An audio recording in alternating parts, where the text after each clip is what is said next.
My super duper close-up going on? Right. We're here with Kevin Fisher, Councilman, 5th Ward, City of Canton. How you doing, Martin? Just fine, and yourself? I'm well. Good. Kevin, you've been council person for one full term now? One term.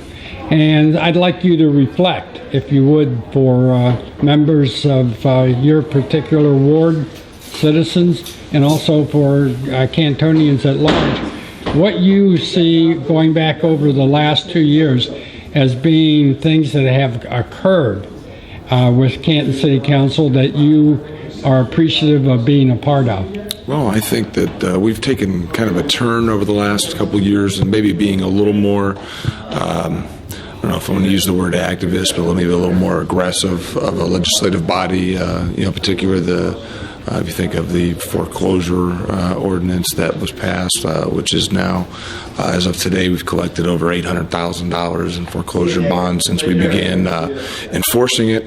We've seen, some things that have not passed as well, but we had the traffic camera votes that went through, and those were very tight and moved on. But I think that you've seen this council be a little more active and a little more aggressive and trying to take a different approach in the city. Because, our city's changing. Our demographics are changing, our economy is changing, and it's important that we change along with that and try to stay ahead of it. So, okay. Looking forward, what is your hope and expectation for the next 2 years?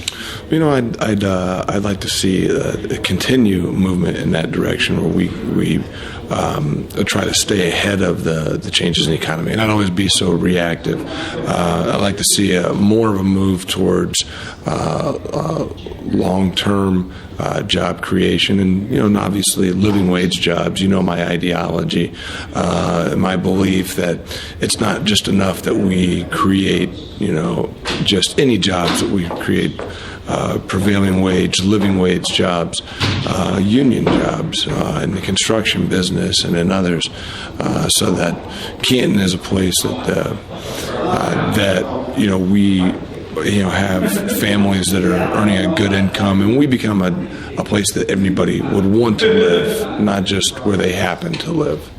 And I think that there's some other things that go along with that. I think that we need to do to get our police staffing back up. And I know that the mayor has made a commitment to doing that. Council has made a commitment. I believe you were here for some of those votes where we've pushed on that for police, for fire, and just doing I think a really solid job of putting our resources where they need to be so that we can do the job our voters expect from us.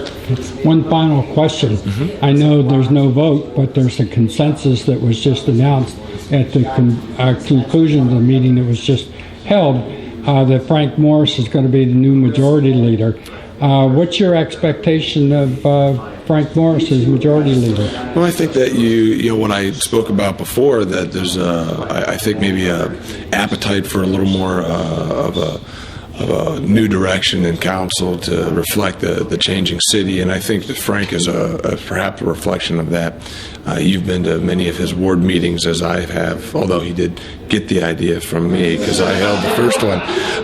But you can see that he takes the idea of getting input from his constituents and bringing that down here, and it reflects in his votes. And I think that you'll see a lot of that with council, getting the input from other members as we move forward dealing with the administration, and that's very critical.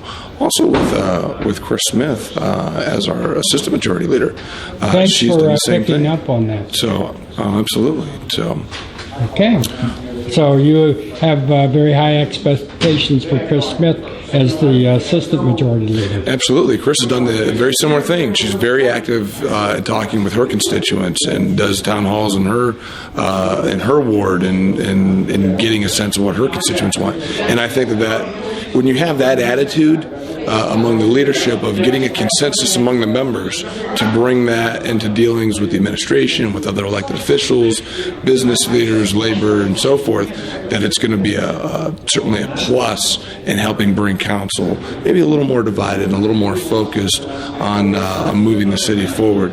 And for the record, this is I don't think any sense, at least on my part, a reflection of the job that Dave Doherty did as majority leader. You know, Dave and I, talked many times over the years. We agreed often, we disagreed often, but I think in the end it was just there was an appetite to go in a different direction, and not only as a body but as a city. Okay. Thank you, Kevin. Thanks, Mark.